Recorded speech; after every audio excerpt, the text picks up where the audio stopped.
अल्हड़ engineer को देखते रहने के लिए सब्सक्राइब बटन पर क्लिक करें और नोटिफिकेशन के लिए बेल आइकन को दबाएं।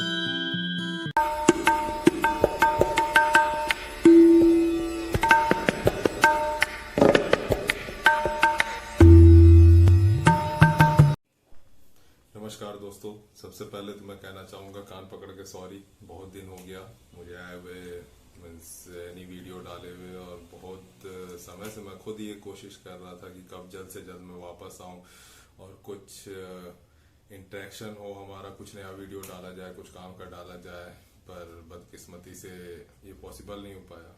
जीवन के अपने कुछ उद्देश्य होते हैं, अपने लक्ष्य होते हैं, तो शायद उन्हीं लक्ष्यों में मैं कुछ ज़्यादा व्यवस्थित हो गया था, कुछ ज़्यादा सेटल हो गया था, क्योंकि काफ़ी टारगेट्स थे जो पूरे करने थे। तो कुछ पर्सनल चीज़ों के चलते मैं यहाँ पे नहीं आ पाया, तो उसके लिए मैं फिर से आपसे हाथ जोड़ के क्षमा प्रार्थी हूँ, माफ़ कर दीजिएगा। और आज बहुत ही इम्पोर्टेंट टॉपिक के साथ मैं आया हूँ। काफ़ी दिन से कोशिश कर रहा था कि मैं आऊँ, पर समय ही नहीं मिल पा रहा था।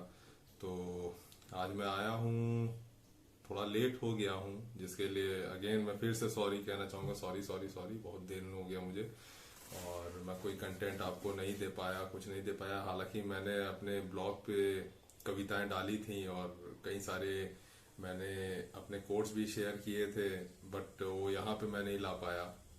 उसके लिए मैं बहुत माफ़ी चाहता हूँ, क्योंकि आप सब जानते हैं कि हाल ही में कैसे ही पूरे विश्व का जो सिचुएशन है, पूरे वर्ल्ड का सिचुएशन, वो कैसे ही एकदम से चेंज हो गया है कोरोना के चलते। तो उसके चलते सिर्फ हमारी प्रोफेशनल नहीं, हमारी पर्सनल लाइफ पे भी बहुत बड़ा इफेक्ट पड़ा है, और प्रोफेशनल पे भी हमारे बहुत बड़ा इफेक्ट पड़ने वाला है आगे आने वाले समय में। तो हमको उसके लिए तैयार रहना है, क्योंकि कुछ चीज़ें होती हैं जो हमारे हाथ में नहीं है और उसमें हम कुछ कर भी नहीं सकते। तो इससे बेहतर यही है कि जो आ रहा है सामने, बस झेलते जाओ, देखते जाओ, करते जाओ, अपनी मेहनत करते जाओ, बाकी जो होगा देखा जाएगा। थोड़ा बैकग्राउंड में नॉइस आएगा, वो अभी क्योंकि पॉसिबल नहीं है टाइम मैनेज करना कि जब साइलेंस हो हर जगह तब किया जाए, और इतनी इस समय फैसिलिटी भी नहीं, हम घर से निकल भी नहीं सकते, और घर मेरा रोड के बगल में ही है, तो थोड़ी आवाज़ें आएंगी, जिसके लिए थोड़ा टॉलरेट कर लीजिएगा, इतना तो कर सकते हो यार। तो आज का वीडियो हम शुरू करते हैं। सबसे पहले तो मैं बताना चाहूँगा कि मैं कहाँ व्यस्त हो गया था। एक्चुअली क्या हुआ कि मैं जिस चीज़ पे काम कर रहा था वो मेरा थोड़ा चेंज हो गया डोमेन, तो मैं थोड़ा व्यस्त हो गया अपनी पर्सनल चीज़ों में। मुझे वो काफ़ी चीज़ें पढ़नी समझनी पड़ी, क्योंकि भाई पेट पूजा के लिए और आप सबसे भी मिलने के लिए, मोबाइल के रिचार्ज के लिए, हर चीज़ के लिए पैसा बहुत ज़रूरी है। तो मैं अपनी नौकरी में थोड़ा ज़्यादा व्यस्त हो गया था। उसके बाद से ये कोरोना वाला सिचुएशन आ गया, तो काफ़ी चीज़ें एकदम से पलट गई। तो मैं अगर अपने अनुभव पे कहूँ तो मेरे साथ तो बहुत दिक्कतें सामने आई इस कोरोना के चलते। हाँ, मतलब मुझे कोरोना नहीं हुआ था, बट बहुत दिक्कतें आई, क्योंकि हम लोग के काम से रिलेटेड और अदर थिंग सब चेंज हो गई एकदम से। तो एडजस्ट करने में, नई माहौल में ढलने में, और नए तरीके से फिर से आने में काफ़ी दिक्कतें हुई। तो उसके चलते थोड़ा सा लेट हो गया। तो सबसे पहले हम ये जानते हैं कि कोरोना वायरस क्या है। कोरोना वायरस कोई एक वायरस नहीं है, पूरी एक फैमिली ऑफ वायरसेस है। तो इसमें क्या होता है कि आपको ड्राई कफ होगा, उसके बाद इलनेस आएगी, बुखार होगा, जो कि अब शायद पूरी दुनिया को ही पता है, तो उसमें मैं ज़्यादा नहीं जाऊँगा। और 80% ऑफ पीपल नॉर्मल रिकवर हो जाते हैं विदाउट हॉस्पिटल ट्रीटमेंट के। ये WHO कह रहा है, मैं नहीं कह रहा। तो उसकी साइट पे मेंशन है कि 80% पीपल विदाउट ट्रीटमेंट के सही हो जाते हैं। बाकी 20% को ट्रीटमेंट की जरूरत होती है, जिसमें भी ज्यादा रिस्क होता है हमारे जो 60 के अबव हैं और 10 के बिलो हैं, ये भी सबको पता होगा। और इसके प्रिकॉशन मेजर भी हम सबको पता है। पर सबसे दुखद चीज और प्रॉब्लमेटिक चीज जो मैं देख रहा हूँ वो ये है इस समय कि बहुत सारे लोग, मतलब इस लॉकडाउन के चलते और घर में बैठे बैठे या फ्रस्ट्रेट होके कि काम ही वो कर रहे हैं, उसके अलावा उनको कोई मतलब रिफ्रेशमेंट का सोर्स नहीं है। सिर्फ या तो लैपटॉप देखो या तो फिर मोबाइल देखो, और बार बार स्क्रीन देखने से आंखों में भी जलन होती है, कई सारी प्रॉब्लम्स होती हैं। उसके चलते उनका सब्र जो है वो टूटने लगा है, तो वो निकलने लगे कोई कोई बहाना करके बाहर। कोई निकलने लगा ऐसे ही कि ये सामान ले आता हूँ, वो सामान ले आता हूँ। कोई निकलने लगा है कि चलो फले से मुझे काम है, मिल आता हूँ। काम बहुत छोटा सा है जिसकी शायद इतनी इम्पोर्टेंस भी नहीं है कि उसके लिए जाना जरूरी है, बट क्या है कि उनको घूमना है तो बहाना खोज के वहां जा रहे हैं। 1 मिनट के काम में वो 2 घंटे लगा के आ रहे हैं, पूरा बैठ के बात कर रहे हैं, पूरा घूम रहे हैं। तो जो चीजें ये सब हो रही है ये काफी गलत है। एक्चुअली क्या होता है कि इससे आप अपने आप को बहुत बड़े खतरे में डाल रहे हो। और इससे बचने का एक ही उपाय है कि कोशिश करिए कि आप जितना ज़्यादा से ज़्यादा समय हो सके अपने घर पे रहिए। वीडियो कॉल कर लीजिए, उन दोस्तों से करिए जो आपके काफ़ी करीब हैं, या उन लोगों से लाइक आपके रिश्तेदार हुए, भाई बहन हुए, या कोई भी हुआ जो आपके काफ़ी करीब हैं, जिनसे मिल के बात करके आपको काफ़ी अच्छा लगता है। तो उससे क्या होगा, आपका मूड बहुत ज़्यादा रिफ्रेश होगा। तो मे बी ये ओवरकम करने में एक बढ़िया मेजर होगा। और सबसे बड़ी चीज इस समय ये है कि आपको अपने आप पे सबसे ज्यादा नियंत्रण रखना है, अपने मस्तिष्क पे, अपने दिमाग पे सबसे ज्यादा नियंत्रण रखना है, क्योंकि ये समय ऐसा है कि इसमें नियंत्रण पक्का खोएगा।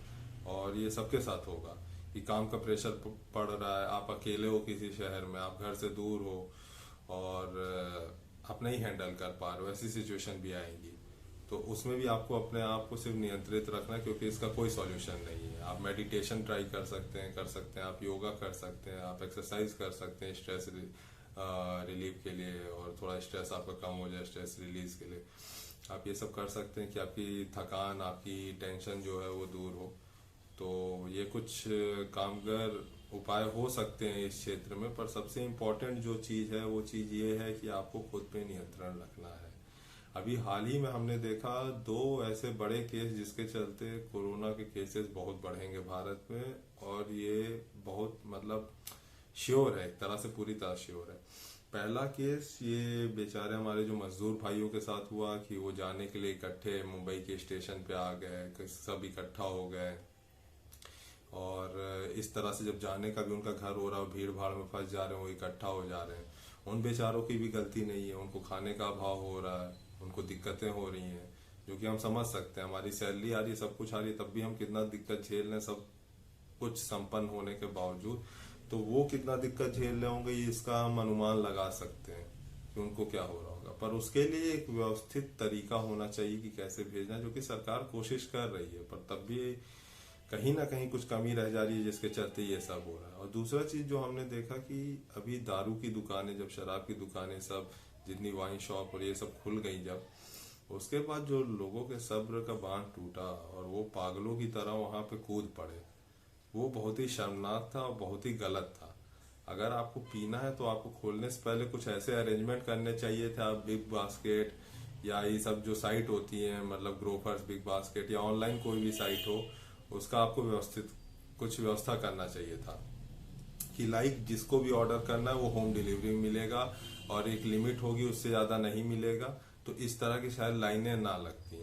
तो ये आपको पहले से कर लेना चाहिए था, और एक तरीके से चीजें बढ़ती, एक तरीके से होता। क्योंकि मैंने देखा, जो सबसे गलत चीज मैंने देखी कि कई इलाकों में जो रेड जोन है, जैसे दिल्ली के इलाकों में, अलग अलग जगह इलाकों में, मान लीजिए रेड में भी नहीं है वो, पर जहाँ पे इतने फैले हुए हैं, और इस समय हमारे पास टेस्टिंग के इतने उपकरण नहीं है कि हमारे देश में प्रॉपर टेस्टिंग हो रही है। क्योंकि अभी इलाहाबाद में एक केस हुआ जिसमें एक व्यक्ति की रिसेंटली डेथ हुई।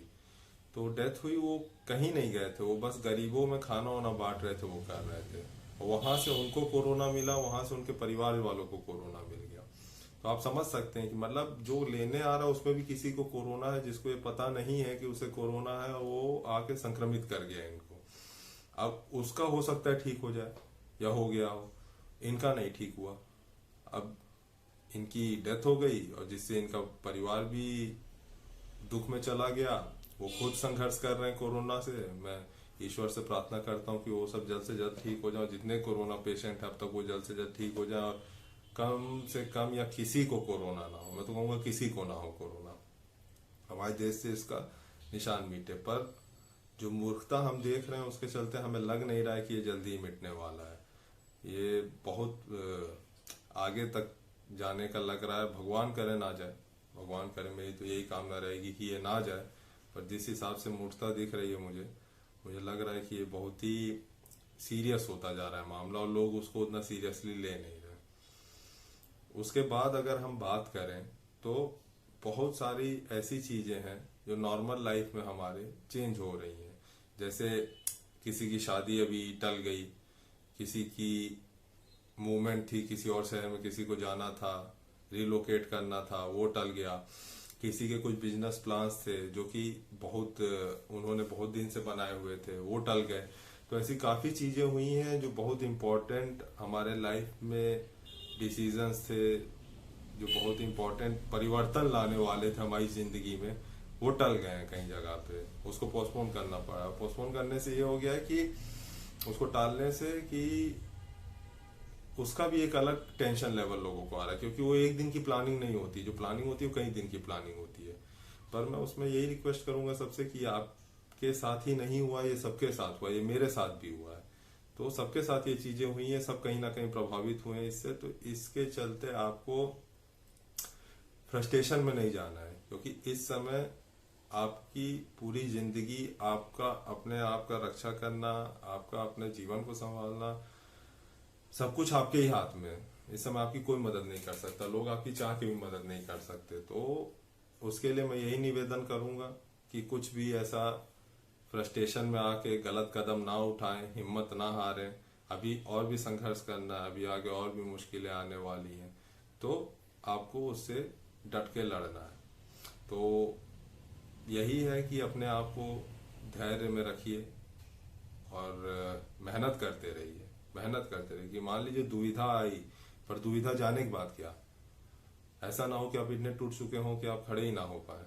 तो दुविधा जाने के बाद की सिचुएशन के लिए अपने आप को मेहनत करिए। अगर आपकी नौकरी जा रही है, वो हो रहा है, तो ठीक है, दुख होगा, बहुत ज्यादा दुख होगा, मुझे पता है। पर उस दुख को लेकर आप चलते रहेंगे तो दुख का निवारण कभी नहीं होगा।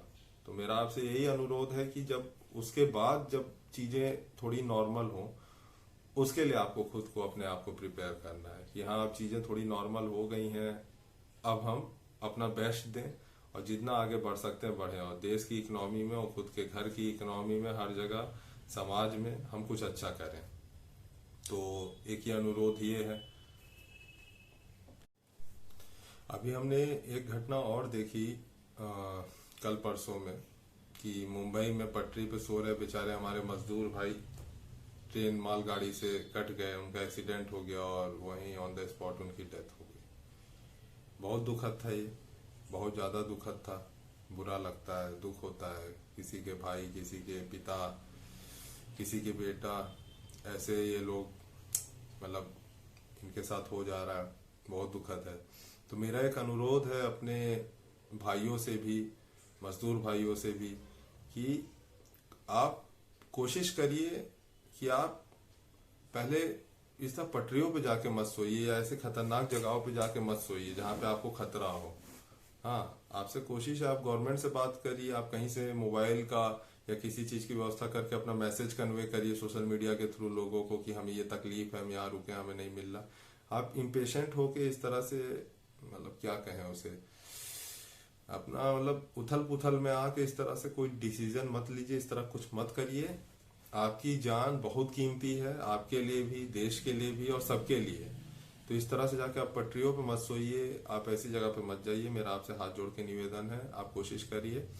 और आप संपर्क कर सकते हैं किसी भी न्यूज चैनल को, किसी को भी। आप हमारे भी यूट्यूब चैनल पे किसी तरह अगर पहुंच पाए तो कमेंट कर सकते हैं, हम उस पर भी आपका हेल्प करने की कोशिश करेंगे, हम आपकी बात पहुंचाने की कोशिश करेंगे। आप कहीं भी कर सकते हैं, आपके साथ इस समय पूरा देश खड़ा है। ऐसा नहीं कि सब त्याग दिए हैं, सब अपने दुख में है, पर दुख में ही हमें एक दूसरे का हाथ पकड़ के चलना है साथ में।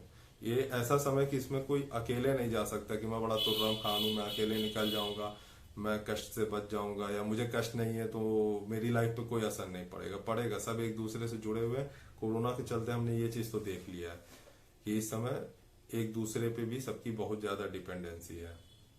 तो आप कोई भी नियरेस्ट जो गवर्नमेंट का हो ऑफिस, वहां जाइए। अगर आपको सहायता नहीं मिलती है तो आप भारत सरकार की नंबर पे, पीएमओ पे या कहीं पे फोन करने की कोशिश करिए, वहां अपना दर्द बताइए।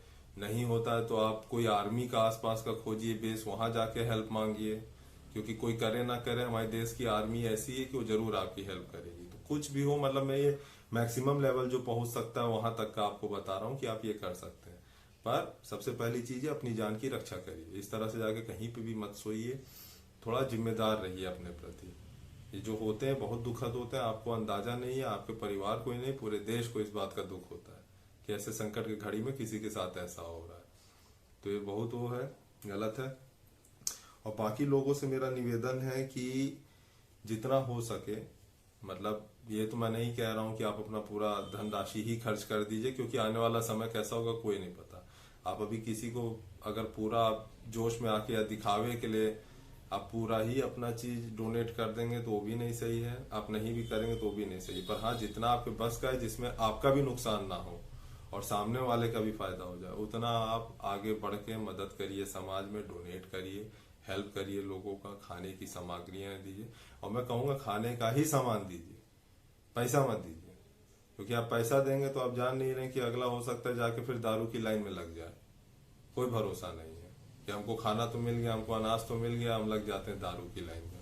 और कई जगह मैं ये देख रहा हूँ कि कई लोगों के पास अनाज है, अभी उनके घर में अनाज है, पर वो क्या कर रहे हैं कि वो जाके सरकार से उधर विरोध प्रदर्शन कर रहे हैं, वो अनाज के लिए लड़ रहे हैं कि हमें अनाज नहीं मिल रहा, ये नहीं मिल रहा, वो नहीं मिल रहा। तो ऐसी चीजें कर रहे हैं जो कि बहुत ही गलत है। इससे क्या होता है, इससे जिसको जरूरत है उसे नहीं मिल पाएगा और काफी अव्यवस्था पैदा होगी। तो आप वो भी ना करें, आप जाके इस तरह से ना करें कि नहीं मुझे चाहिए, ऐसे आपके पास है तो आप रखिए, आपका ज्यादा है, किसी बगल वाले के पास थोड़ा कम है, आप उसको थोड़ा दे दीजिए। जब आप लोग का घटने लगे, खत्म की कगार पे आइए, तब आप बाहर निकलिए, मांगिए।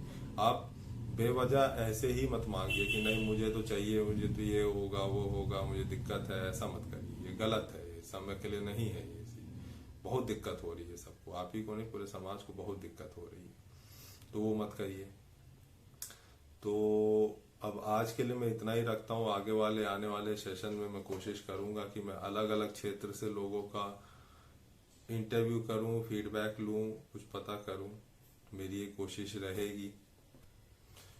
और मैं अभी आने वाले टाइम में अलग अलग जीवन के परिप्रेक्ष्य में जाके अलग अलग लोगों से जानना चाहूंगा कि उनकी लाइफ वहाँ कैसे चल रही, वो कैसे बेहतर बनाने की कोशिश कर रहे हैं। तो ऐसे प्लान बन रहे हैं, भगवान से दुआ करिए कि सब कुछ अच्छे से चलता रहे, सबकी लाइफ में सब कुछ अच्छे से चलता रहे। और जाने से पहले मैं अपनी आपको एक कविता पढ़ के सुनाना चाहूंगा, ये बड़ी मोटिवेशनल कविता है, तो ये मैं आपको एक बार पढ़ के सुनाना चाहूंगा जी। तो कविता का शीर्षक है, मैं हार गया तो क्या हुआ। मैं हार गया तो क्या हुआ, जंग बहुत है लड़ने को। मैं हार गया तो क्या हुआ, जंग बहुत है लड़ने को। मैं विजयी नहीं तो क्या हुआ, अभी वक्त बहुत है मरने को। परछाई भी अटल खड़ी है मेरी, परछाई भी अटल खड़ी है मेरी। पाँव मेरे स्थिर हैं अब भी, तीर लगे तो क्या हुआ, रक्त बहुत है बहने को। तुम भाग रहे हो लड़ने से, तुम भाग रहे हो लड़ने से, हार का मातम मना रहे। ये उनके लिए लिखा गया जो निगेटिव लोग होते हैं, जो हर चीज में निगेटिविटी डालते हैं, उनके लिए, जो हर चीज में पीछे हटते हैं। वो बातें तो बड़ी बड़ी करते हैं, जब सिचुएशन आता है तो गायब हो जाते हैं। तुम भाग रहे हो लड़ने से, हार का मातम मना रहे। ज्ञान पुरुषार्थ का देकर तुम खुद के प्राण बचा रहे।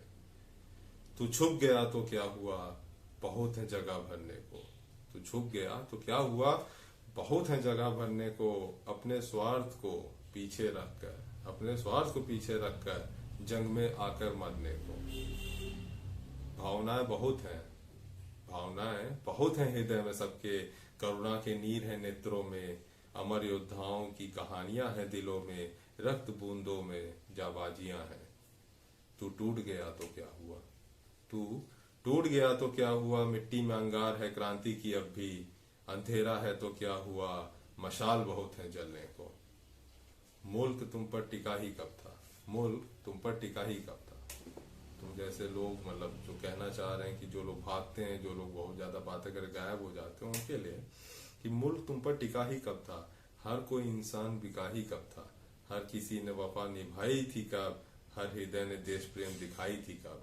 तू बिखर गया तो क्या हुआ, तू बिखर गया तो क्या हुआ। हम तैयार हैं टुकड़ों में बंटने को। घर परिवार और संपत्ति ही क्या, तैयार है तैयार शरीर कफन में लिपटने को। घर परिवार और संपत्ति ही क्या, तैयार शरीर कफन में लिपटने को। हम उस लेवल तक तैयार हैं कि हम अपनी जान भी दे देंगे। कभी आकलन अपना भी करना, कभी आकलन अपना भी करना। सपनों में ही कभी मूल पर मरना। तू चला नहीं तो क्या हुआ, तैयार है पंख तेरे उड़ने को। दुविधा में है तो क्या हुआ, तेरे साथ है दुविधा पार करने को। अब समझाने की आगे बात है।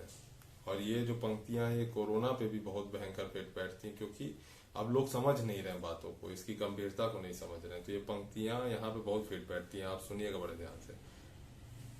अब समझाने के आगे बात है, युद्ध की बजी शंखनाद है। तू लड़ा नहीं तो क्या हुआ, हम तैयार हैं हक के लिए लड़ने को। प्राण निछावर तो आम बात है, सब तैयार हैं रूह निछावर करने को। अब जंग का परिणाम जो भी आए, अब जंग का परिणाम जो भी आए, ये देखिएगा ये पंक्तियां भी एकदम कोरोना के लिए, ये सिचुएशन के लिए जो चल रही है दुनिया की, एकदम फिट बैठती हैं। अब जंग का परिणाम जो भी आए, हम जीते या फिर मुंह की खाएं। मैं खो भी गया तो क्या हुआ, सब निपुण है संघर्ष करने को। कफन बांध के सिर में सब आए हैं मार मरने को। वाह, एक बार फिर पढ़ता हूँ, बहुत बढ़िया लगा। अब जंग का परिणाम जो भी आए, हम जीते या फिर मुंह की खाएं। मैं खो भी गया तो क्या हुआ, सब निपुण है संघर्ष करने को। कफन बांध के सिर में सब आए हैं मार मरने को। योद्धा की सफलता उसके कर्म में है, योद्धा की सफलता उसके कर्म में है। ये बात तो गीता और धर्म में है।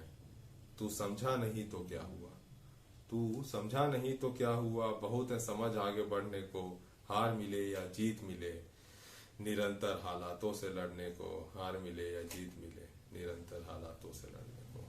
तो मैं यही कहना चाहूंगा इस कविता के साथ कि थोड़ा अपने आप पे आप संयम रखें, कंट्रोल रखें। जैसा कि इस वीडियो रिकॉर्डिंग के दौरान भी आप सुन सकते हैं कि यहाँ रोड पे कितने मूर्ख ऐसे हैं जो कि घूम रहे हैं, हॉर्न बजा रहे हैं, नौटंकी कर रहे हैं। आप देख सकते हैं, आवाज आ ही रहा होगा। इसीलिए मैंने आज का वीडियो ऐसे टाइम ही बनाया कि जब दिन का समय, जब सब आपको हकीकत जो है वो दिख रही हो। ये मैं बीटीएम की बात कर रहा हूँ, ऐसी हालत है। चलो ठीक है, कुछ लोग काम से जा रहे होंगे, पर काम से जाने वाला इतना P P P P P P क्यों कर रहा है खाली रोड पे, ये भी एक सोचने का विषय है कि ऐसी क्या जरूरत पड़ गई। भाई आराम से जाओ, अपना सामान लो, लौट आओ। तुम नौटंकी मचा रहे हो, मतलब तुम नौटंकी करने निकले हो। तो ऐसे जो चीजें हैं ना करिए, ना करिए। खुद को मत डालिए तकलीफ में, दूसरों को मत डालिए। अपने घर वालों के ख्याल करिए। अगर आप उनके साथ हैं तो उनकी सेवा करें। अगर आप उनसे दूर हैं तब भी अपने आप को ठीक रख के उन्हें खुश रखिए, उनको सही सलाह दीजिए। खुद भी सही सलाह जो है सरकार की तरफ से, WHO की तरफ से और बड़े बड़े यूनिवर्सिटी और हेल्थ इंस्टीट्यूट की तरफ से, उसे पढ़िए, उसे फॉलो करिए, अपना ख्याल रखिए। और मैं फिर से आपसे माफ़ी चाहूँगा कि मैं बहुत दिन बाद आ रहा हूँ वापस, पर मैं कोशिश करूँगा कि अब मैं कंटिन्यू बना रखूँ। और इस समय हो सकता है वीडियो एडिटिंग पे इतना समय ना दिया जा सके, तो जो भी पॉसिबल है वो वीडियो में बना के आप तक भेजूँगा। आपके जो सुझाव हैं, जो भी हैं रिलेटेड, आप चाहते हैं कि उस पर वीडियो बने इस सिचुएशन में जितना पॉसिबल है, आप बताइए। और चैनल को लाइक करिए, शेयर करिए और सब्सक्राइब करिए। और अपने दोस्तों को भी भेजिए और बोलिए सब्सक्रिप्शन बढ़ाएं, थोड़ा सब्सक्रिप्शन बढ़े, क्योंकि हम लाइव नहीं आ सकते बिना 1000 सब्सक्रिप्शन के। तो अभी शायद 111 112 पे चैनल है। तो सपोर्ट करते रहिए और आगे मिलेंगे। इस कोरोना के घड़ी में अपने जनों का ख्याल रखिए। अल्लड़ इंजीनियर की तरफ से आप सभी को all the best for this situation, and we will pray that you guys and all the world and me also, all of us should come out of this situation as soon as possible. तो बढ़ते रहिए।